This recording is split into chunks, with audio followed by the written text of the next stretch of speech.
ದೇವರ ನಾಮಕ್ಕೆ ಸ್ತೋತ್ರವಾಗಲಿ. 1 ಸಮುವೇಲನು 5ನೇ ಅಧ್ಯಾಯ.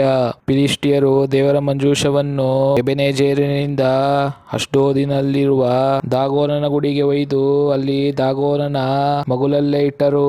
ಅಷ್ಡೋದಿನವರು ಮರುದಿನ ಬೆಳಿಗ್ಗೆ ಎದ್ದು ನೋಡಲಾಗಿ ದಾಗೋನ್ ವಿಗ್ರಹವು ಯೆಹೋವನ ಮಂಜೂಷದ ಮುಂದೆ ಬೊರಲ ಬಿದ್ದಿರುವುದನ್ನು ಕಂಡು ಅದನ್ನು ಎತ್ತಿ ತಿರುಗಿ ಅದರ ಸ್ಥಳದಲ್ಲಿಟ್ಟರು. ಮರುದಿನ ಬೆಳಿಗ್ಗೆ ನೋಡುವಾಗ ದಾಗೋನನ ತಲೆಯು ಕೈಗಳು ಕಡಿಯಲ್ಪಟ್ಟು ವಸ್ತಲಿನ ಮೇಲೆ ಬಿದ್ದಿದ್ದವು. ಮುಂಡ ಮಾತ್ರ ಯೆಹೋವನ ಮಂಜೂಷದ ಮುಂದೆ ಬಿದ್ದಿತ್ತು. ಇಂದಿನವರೆಗೂ ದಾಗೋನನ ಯಾಜಕನು ಅವನ ಬಳಿಗೆ ಬರುವವರೆಲ್ಲರೂ ಅಷ್ಡೋದಿನ ಗುಡಿಯ ವಸ್ತಿಲನ್ನು ತುಳಿಯದಿರುವುದಕ್ಕೆ ಇದೇ ಕಾರಣ. ಯೆಹೋವನ ಹಸ್ತವು ಅಷ್ಡೋದಿನವರಿಗೆ ಬಾಧಕವಾಗಿತ್ತು. ಆತನು ಆ ನಗರದಲ್ಲಿಯೂ ಅದರ ಗ್ರಾಮಗಳಲ್ಲಿಯೂ ಗಡ್ಡೆ ರೋಗಗಳನ್ನು ಬರಮಾಡಿ ಅವುಗಳನ್ನು ಹಾಳು ಮಾಡಿದನು.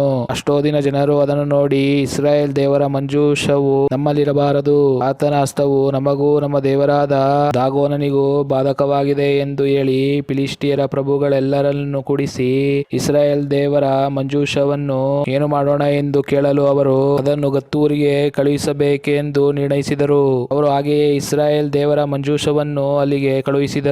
ಮಂಜೂಷವು ಅಲ್ಲಿ ಹೋದ ಮೇಲೆ ಯೆಹೋವನ ಹಸ್ತವು ಆ ಊರಿನವರಿಗೂ ಬಾಧಕವಾದುದರಿಂದ ಅಲ್ಲಿ ದೊಡ್ಡ ಗದ್ದಲವಾಯಿತು. ಯೆಹೋವನು ಊರಿನ ಚಿಕ್ಕವರಿಗೂ ದೊಡ್ಡವರಿಗೂ ಗಡ್ಡೆಗಳನ್ನು ಬರಮಾಡಿದನು. ಆದ್ದರಿಂದ ಅವರು ದೇವರ ಮಂಜೂಷವನ್ನು ಎಕ್ರೋನಿಗೆ ಕಳುಹಿಸಿದರು. ಅದು ಅಲ್ಲಿಗೆ ಬಂದಾಗ ಆ ಊರಿನವರು, ನೋಡಿರಿ, ನಮ್ಮನ್ನು ನಮಗೆ ಸೇರಿದವರನ್ನು ಕೊಲ್ಲುವುದಕ್ಕೋಸ್ಕರ ಇಸ್ರಾಯೇಲ್ ದೇವರ ಮಂಜೂಷವನ್ನು ಇಲ್ಲಿಗೆ ಕಳುಹಿಸಿದ್ದಾರೆಂದು ಕೂಗಿಕೊಂಡರು. ದೇವರ ಹಸ್ತವು ಅವರಿಗೆ ಬಾಧಕವಾಗಿದ್ದರಿಂದ ಅವರಿಗೆ ಮರಣ ಭಯ ಉಂಟಾಯಿತು.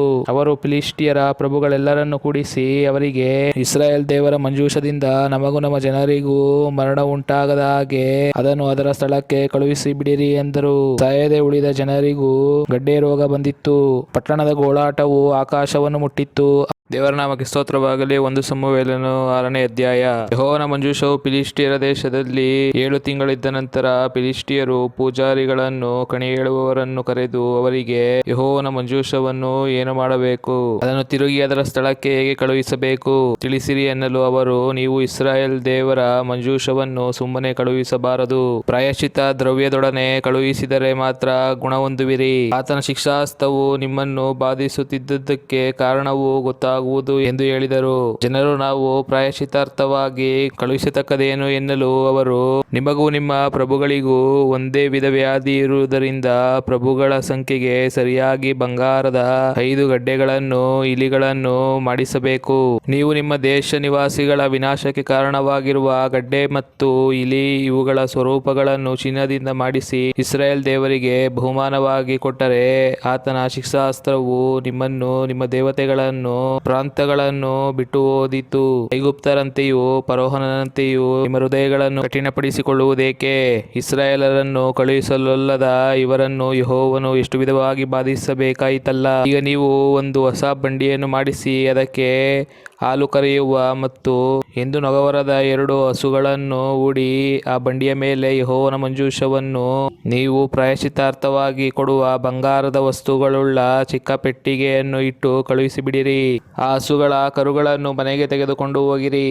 ಅದು ತಾನಾಗಿ ಸ್ವದೇಶದ ದಾರಿ ಹಿಡಿದು ಬೇತ್ಷೆಮೆಷಿನ ಕಡೆಗೆ ಹೋದರೆ ಈ ದೊಡ್ಡ ಕೇಡನ್ನು ಬರಮಾಡಿದವನು ಯೆಹೋವನೇ ಎಂದು ಆ ಮಾರ್ಗ ಹಿಡಿಯದಿದ್ದರೆ ಆತನ ಹಸ್ತವು ನಿಮ್ಮನ್ನು ಮುಟ್ಟಲಿಲ್ಲ, ಅದು ನಿಮ್ಮ ಅದೃಷ್ಟವೇ ಎಂದು ತಿಳಿದುಕೊಳ್ಳಿರಿ ಎಂದನು. ಅದೇ ಪ್ರಕಾರ ಫಿಲಿಷ್ಟಿಯರು ಹಾಲು ಕರೆಯುವ 2 ಹಸುಗಳನ್ನು ತೆಗೆದುಕೊಂಡು ಬಂಡಿಗೆ ಹೂಡಿ ಅವುಗಳ ಕರುಗಳನ್ನು ಮನೆಯಲ್ಲಿ ಕಟ್ಟಿಹಾಕಿ ಯೆಹೋವನ ಮಂಜೂಷವನ್ನು ಚಿನ್ನದ ಇಲಿಗಳು ಗಡ್ಡೆಗಳು ಉಳ್ಳ ಚಿಕ್ಕ ಪೆಟ್ಟಿಗೆಯನ್ನು ಬಂಡಿಯ ಮೇಲಿಟ್ಟರು. ಕೂಡಲೇ ಹಸುಗಳು ಬೇತ್ಷೆಮೆಷಿನ ರಾಜಮಾರ್ಗವನ್ನು ಹಿಡಿದು ಕೂಗುತ್ತಾ ನೆಟ್ಟಗೆ ಮುಂದೆ ನಡೆದವು, ಎಡಬಲಕ್ಕೆ ತಿರುಗಲಿಲ್ಲ. ಫಿಲಿಷ್ಟಿಯರ ಪ್ರಭುಗಳು ಬೇತ್ಷೆಮೆಷಿನ ಎಲ್ಲೆಯವರೆಗೂ ಅವುಗಳ ಹಿಂದೆ ಹೋದರು. ಬೇತ್ಷೆಮೆಷಿನವರು ಅಲ್ಲಿನ ತಗ್ಗಿನಲ್ಲಿ ಗೋಧಿಯ ಬೆಳೆಯನ್ನು ಕೊಯ್ಯುತ್ತಿದ್ದರು. ಅವರು ಕಣ್ಣೆತ್ತಿ ಯೆಹೋವನ ಮಂಜೂಷವನ್ನು ನೋಡಿ ಬಹು ಸಂತೋಷಪಟ್ಟರು. ಬಂಡಿಯು ಬೇತ್ಷೆಮೆಷಿನವನಾದ ಯೆಹೋಶುವನ ಹೊಲದಲ್ಲಿದ್ದ ದೊಡ್ಡ ಕಲ್ಲಿನ ಬಳಿಯಲ್ಲಿ ಬಂದು ನಿಲ್ಲಲು ಅವರು ಹೋಗಿ ಬಂಡಿಯ ಕಟ್ಟಿಗೆಗಳನ್ನು ಒಡೆದು ಅಗ್ನಿ ಮಾಡಿ ಆ ಹಸುಗಳನ್ನು ಯೆಹೋವನಿಗೋಸ್ಕರ ಆಹುತಿ ಕೊಟ್ಟರು. ಲೇವಿಯರು ಯೆಹೋವನ ಮಂಜೂಷವನ್ನು ಚಿನ್ನದ ವಸ್ತುಗಳುಳ್ಳ ಚಿಕ್ಕ ಪೆಟ್ಟಿಗೆಯನ್ನು ಇಳಿಸಿ ಆ ದೊಡ್ಡ ಕಲ್ಲಿನ ಮೇಲಿಟ್ಟರು. ಬೇತ್ಷೆಮೆಷಿನವರು ಅದೇ ದಿವಸ ಯೆಹೋವನಿಗೆ ಸರ್ವಾಂಗಹೋಮಗಳನ್ನು ಸಮಾಧಾನ ಯಜ್ಞಗಳನ್ನು ಸಮರ್ಪಿಸಿದರು. ಇದನ್ನೆಲ್ಲ ನೋಡಿದ ಮೇಲೆ ಫಿಲಿಷ್ಟಿಯರ 5 ಮಂದಿ ಪ್ರಭುಗಳು ಅದೇ ದಿವಸ ಎಕ್ರೋನಿಗೆ ಹಿಂದಿರುಗಿದರು. ಫಿಲಿಷ್ಟಿಯರು ಯೆಹೋವನಿಗೆ ಸಮರ್ಪಿಸಿದ ಚಿನ್ನದ ಗಡ್ಡೆಗಳು ಅಷ್ಡೋದ್, ಗಾಜಾ, ಅಷ್ಕೆಲೋನ್, ಗತೂರ್, ಎಕ್ರೋನ್ ಎಂಬ ಅವರ ಸಂಸ್ಥಾನಗಳ ಸಂಖ್ಯೆಗೂ ಅವರು ಕಳುಹಿಸಿದ ಬಂಗಾರದ ಇಲಿಗಳು ಫಿಲಿಷ್ಟಿಯರ 5 ಮಂದಿ ಪ್ರಭುಗಳ ಅಧೀನದಲ್ಲಿದ್ದ ಎಲ್ಲ ಗ್ರಾಮ ನಗರಗಳ ಸಂಖ್ಯೆಗೂ ಸರಿಯಾಗಿದ್ದವು. ಬೆತ್ಷೆಮೆಷಿನವನಾದ ಯೆಹೋಶುವನ ಹೊಲದಲ್ಲಿ ಇಂದಿನವರೆಗೂ ಇರುವ ಯೆಹೋವನ ಮಂಜೂಷವು ಇಡಲ್ಪಟ್ಟ ಆ ದೊಡ್ಡ ಕಲ್ಲೇ ಆ ಗ್ರಾಮ ನಗರಗಳಿಗೆ ಮೇರೆಯಾಗಿದೆ. ಬೆತ್ಷೆಮೆಷಿನವರು ಯೆಹೋವನ ಮಂಜೂಷದಲ್ಲಿ ಇಣುಕಿ ನೋಡಿದ್ದರಿಂದ ಯೆಹೋವನು ಅವರಲ್ಲಿ 70 ಮಂದಿಯನ್ನು ಸಾಯಿಸಿದನು. ಇದಲ್ಲದೆ 50,000 ಜನರು ಮರಣ ಹೊಂದಿದರು. ಯೆಹೋವನು ತಮ್ಮಲ್ಲಿ ಮಹಾನಾಶವನ್ನು ಉಂಟು ಮಾಡಿದ್ದರಿಂದ ಬೆತ್ಷೆಮೆಷಿನವರು ಗೋಳಾಡಿ, ಅಗಮ್ಯ ದೇವರಾದ ಯೆಹೋವನ ಮುಂದೆ ಯಾರು ನಿಂತಾರು, ಇನ್ನು ಮೇಲೆ ಈತನು ಹೋಗತಕ್ಕ ಸ್ಥಳವಾವುದು ಎಂದು ಮಾತಾಡಿಕೊಂಡು ಕಿರ್ಯತ್ಯಾರೀಮಿನವರ ಬಳಿಗೆ ದೂತರನ್ನು ಕಳುಹಿಸಿ ಅವರಿಗೆ, ಫಿಲಿಷ್ಟಿಯರು ಯೆಹೋವನ ಮಂಜೂಷವನ್ನು ಕಳುಹಿಸಿದ್ದಾರೆ, ನೀವು ಬಂದು ಅದನ್ನು ತೆಗೆದುಕೊಂಡು ಹೋಗಿರಿ ಎಂದು ಹೇಳಿಸಿದರು. ಆಮೆನ್. ದೇವರ ನಾಮಕ್ಕೆ ಸ್ತೋತ್ರವಾಗಲಿ. 1 ಸಮುವೇಲನು 7ನೇ ಅಧ್ಯಾಯ. ಆಗ ಕಿರ್ಯತ್ಯಾರೀಮಿನವರು ಬಂದು ಯೆಹೋವನ ಮಂಜೂಷವನ್ನು ತೆಗೆದುಕೊಂಡು ಹೋಗಿ ಗುಡ್ಡದ ಮೇಲೆ ವಾಸವಾಗಿದ್ದ ಅಬೀನಾದಾಬನ ಮನೆಯಲ್ಲಿಟ್ಟು ಅವನ ಮಗನಾದ ಎಲೆಜಾರನನ್ನು ಅದರ ಸೇವೆಗೋಸ್ಕರ ಪ್ರತಿಷ್ಠಿಸಿದರು. ಮಂಜೂಷವು ಕಿರ್ಯತ್ಯಾರೀಮಿಗೆ ಬಂದು ಬಹಳ ದಿವಸಗಳು, ಅಂದರೆ 20 ವರ್ಷಗಳು ಕಳೆದು ಹೋದವು. ಆ ಕಾಲದಲ್ಲಿ ಎಲ್ಲಾ ಇಸ್ರಾಯೇಲರು ಯೆಹೋವನನ್ನೇ ಹಂಬಲಿಸುತ್ತಿದ್ದರು.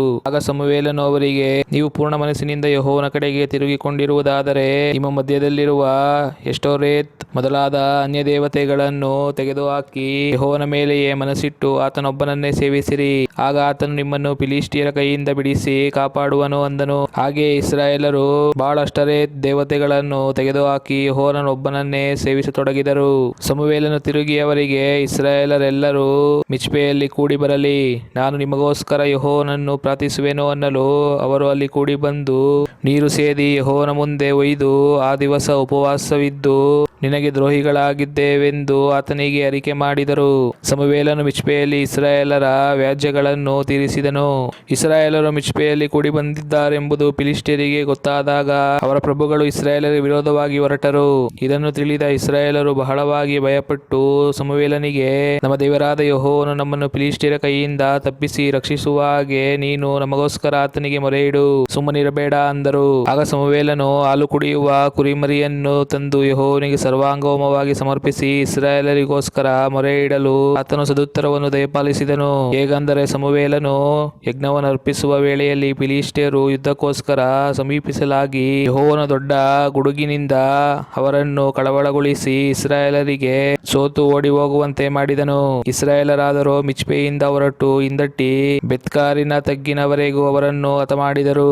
ಆನಂತರ ಸಮುವೇಲನು ಮಿಚ್ಪೆಗೂ ಶೆನಿಗೂ ಮಧ್ಯದಲ್ಲಿ ಒಂದು ಕಲ್ಲನ್ನು ನಿಲ್ಲಿಸಿ, ಯೆಹೋವನು ಇಲ್ಲಿಯವರೆಗೆ ನಮಗೆ ಸಹಾಯ ಮಾಡಿದ್ದಾನೆಂದು ಹೇಳಿ ಅದಕ್ಕೆ ಎಬೆನೆಜರ್ ಎಂದು ಹೆಸರಿಟ್ಟನು. ಫಿಲಿಷ್ಟಿಯರು ಬಹಳವಾಗಿ ತಗ್ಗಿಸಲ್ಪಟ್ಟದರಿಂದ ತಿರುಗಿ ಇಸ್ರಾಯೇಲರ ಪ್ರಾಂತ್ಯದೊಳಗೆ ಬರಲೇ ಇಲ್ಲ.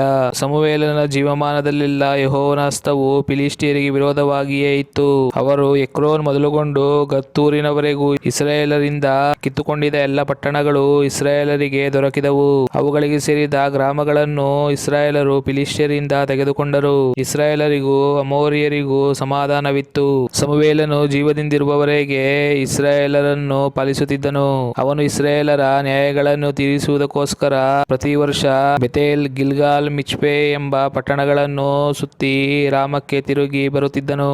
ಅಲ್ಲಿ ಅವನ ಸ್ವಂತ ಮನೆ ಇದ್ದುದರಿಂದ ಅಲ್ಲಿಯೇ ಯೆಹೋವನಿಗೆ ಒಂದು ಯಜ್ಞವೇದಿಯನ್ನು ಕಟ್ಟಿಸಿ ಇಸ್ರಾಯೇಲರನ್ನು ಪಾಲಿಸುತ್ತಿದ್ದನು. ಆಮೆನ್. ದೇವರ ನಾಮಕ್ಕೆ ಸ್ತೋತ್ರವಾಗಲಿ. 1 ಸಮುವೇಲನ 8ನೇ ಅಧ್ಯಾಯ. ಸಮುವೇಲನು ಮುದುಕನಾದ ಮೇಲೆ ತನ್ನ ಮಕ್ಕಳನ್ನು ಇಸ್ರಾಯೇಲರಿಗೆ ನ್ಯಾಯಸ್ಥಾಪಕರನ್ನಾಗಿ ಮಾಡಿದನು. ಅವನ ಚೊಚ್ಚಲ ಮಗನ ಹೆಸರು ಯೋವೇಲ್, ಮರಚಲ ಮಗನ ಹೆಸರು ಅಬಿಯ. ಇವರ ನ್ಯಾಯಸ್ಥಾನವು ಬೆರ್ಷೆಬದಲ್ಲಿತ್ತು. ಇವರು ತಂದೆಯ ಮಾರ್ಗದಲ್ಲಿ ನಡೆಯದೆ ದ್ರವ್ಯಾಶೆಯಿಂದ ಲಂಚ ತೆಗೆದುಕೊಂಡು ನ್ಯಾಯವಿರುದ್ಧವಾಗಿ ತೀರ್ಪು ಮಾಡುತ್ತಿದ್ದರಿಂದ ಇಸ್ರಾಯೇಲರ ಹಿರಿಯರೆಲ್ಲರೂ ಕೂಡಿಕೊಂಡು ರಾಮದಲ್ಲಿದ್ದ ಸಮುವೇಲನ ಬಳಿಗೆ ಬಂದು ಅವನಿಗೆ, ನೀನಂತೂ ಮುದುಕನಾದಿ, ನಿನ್ನ ಮಕ್ಕಳು ನಿನ್ನ ಮಾರ್ಗದಲ್ಲಿ ನಡೆಯುವುದಿಲ್ಲ, ಇರಲಿಲ್ಲ. ಆದ್ದರಿಂದ ಬೇರೆ ಎಲ್ಲಾ ಜನಾಂಗಗಳಿಗಿರುವಂತೆ ನಮಗೊಬ್ಬ ಅರಸನನ್ನು ನೇಮಿಸು, ಅವನೇ ನಮ್ಮ ನ್ಯಾಯಸ್ಥಾಪಕನಾಗಿರಲಿ ಅಂದರು. ನ್ಯಾಯಸ್ಥಾಪನೆಗೋಸ್ಕರ ನಮಗೊಬ್ಬ ಅರಸನನ್ನು ನೇಮಿಸಿಕೊಡು ಎಂಬ ಮಾತಿಗೆ ಸಮುವೇಲನು ದುಃಖಪಟ್ಟು ಯೆಹೋವನನ್ನು ಪ್ರಾರ್ಥಿಸಲು ಆತನು ಅವನಿಗೆ, ಜನರು ಹೇಳಿದಂತೆಯೇ ಮಾಡು. ಅವರು ನಿನ್ನನ್ನಲ್ಲ ನನ್ನನ್ನು ತಿರಸ್ಕರಿಸಿದ್ದಾರೆ, ನನ್ನ ಆಳಿಕೆಗೆ ಬೇಡವೆನ್ನುತ್ತಾರೆ. ನಾನು ಅವರನ್ನು ಐಗುಪ್ತದಿಂದ ಬಿಡಿಸಿದನಿಂದ ಇಂದಿನವರೆಗೂ ಅವರು ನನ್ನನ್ನು ಬಿಟ್ಟು ಅನ್ಯ ದೇವತೆಗಳನ್ನು ಸೇವಿಸಿದರು. ನನಗೆ ಹೇಗೆ ಮಾಡಿದರೋ ಹಾಗೆ ನಿನಗೂ ಮಾಡುತ್ತಾರೆ. ನೀನು ಈಗ ಅವರು ಕೇಳಿಕೊಂಡಂತೆ ಮಾಡು. ಆದರೆ ಅವರ ಮೇಲೆ ರಾಜನಿಗಿರುವ ಅಧಿಕಾರವೆಷ್ಟೆಂಬುದನ್ನು ಅವರಿಗೆ ತಿಳಿಸಿ ಎಚ್ಚರಿಸದೇ ಇರಬೇಡ ಎಂದು ಹೇಳಿದನು. ಸಮುವೇಲನು ಅರಸನನ್ನು ಬೇಡಿಕೊಂಡ ಜನರಿಗೆ ಯೆಹೋವನ ಮಾತುಗಳನ್ನೆಲ್ಲ ತಿಳಿಸಿ ಅವರಿಗೆ, ಅರಸನ ಅಧಿಕಾರವೆಷ್ಟೆಂದು ಕೇಳಿರಿ. ಅವನು ನಿಮ್ಮ ಮಕ್ಕಳನ್ನು ತೆಗೆದುಕೊಂಡು ತನ್ನ ಸಾರಥಿಗಳನ್ನಾಗಿಯೂ ರಾಹುತರನ್ನಾಗಿಯೂ ಮಾಡಿಕೊಳ್ಳುವನು. ಅವರು ಅವನ ರಥಗಳ ಮುಂದೆ ಓಡುವವರಾಗಬೇಕು. ಕೆಲವರನ್ನು ಸಹಸ್ರಾಧಿಪತಿಗಳನ್ನಾಗಿಯೂ ಕೆಲವರನ್ನು ಪಂಚದಶಾಧಿಪತಿಗಳನ್ನಾಗಿಯೂ ನೇಮಿಸುವನು. ಇನ್ನು ಕೆಲವರು ಅವನ ಭೂಮಿಗಳನ್ನು ಉಳುವವರು, ಪೈರನ್ನು ಕೊಯ್ಯುವವರು, ಯುದ್ಧ ರಥಸಹಿತ್ಯ ಇವುಗಳನ್ನು ಮಾಡುವವರು ಆಗಬೇಕು. ಇದಲ್ಲದೆ ಅವನು ನಿಮ್ಮ ಹೆಣ್ಣು ಮಕ್ಕಳನ್ನು ಸುಗಂಧ ದ್ರವ್ಯ ಮಾಡುವುದಕ್ಕೂ ಅಡಿಗೆ ಮಾಡುವುದಕ್ಕೂ ರೊಟ್ಟಿ ಸುಡುವುದಕ್ಕೂ ನೇಮಿಸಿಕೊಳ್ಳುವನು. ನಿಮ್ಮ ಉತ್ತಮವಾದ ಹೊಲಗಳನ್ನು, ದ್ರಾಕ್ಷಾ ತೋಟಗಳನ್ನು, ಎಣ್ಣೆ ಮರದ ತೋಪುಗಳನ್ನು ಕಿತ್ತುಕೊಂಡು ತನ್ನ ಸೇವಕರಿಗೆ ಕೊಡುವನು. ನಿಮ್ಮ ಧಾನ್ಯ ದ್ರಾಕ್ಷೆಗಳಲ್ಲಿ ದಶಮಾಂಶವನ್ನು ತೆಗೆದುಕೊಂಡು ತನ್ನ ಪ್ರಧಾನರಿಗೂ ಪರಿವಾರದವರಿಗೂ ಕೊಡುವನು. ನಿಮ್ಮ ದಾಸದಾಸಿಯರನ್ನು, ಉತ್ತಮವಾದ ಎತ್ತು ಕತ್ತೆಗಳನ್ನು ತನ್ನ ಕೆಲಸಕ್ಕೆ ಹಂಚಿಕೊಳ್ಳುವನು. ಕುರಿ ಹಿಂಡುಗಳಲ್ಲಿ 10 ಭಾಗವನ್ನು ತೆಗೆದುಕೊಳ್ಳುವನು. ನೀವು ಅವನಿಗೆ ದಾಸರಾಗಿರಬೇಕು. ಆಗ ನೀವು ಆರಿಸಿಕೊಂಡ ಅರಸನ ದೆಸೆಯಿಂದ ಆ ದಿನದಲ್ಲಿ ಬೇಸತ್ತು ಯೆಹೋವನಿಗೆ ಮೊರೆ ಇಡುವಿರಿ. ಆಗ ಆತನು ನಿಮ್ಮನ್ನು ಲಕ್ಷಿಸುವುದಿಲ್ಲ ಅಂದನು. ಹೀಗೆ ಸಮುವೇಲನು ಎಷ್ಟು ಹೇಳಿದರೂ ಜನರು ಕೇಳದೆ, ಅದಿರಲಿ, ನಮಗೆ ಅರಸನನ್ನು ಕೊಡು, ನಾವು ಇತರ ಜನಾಂಗಗಳಂತೆ ಆಗಬೇಕು.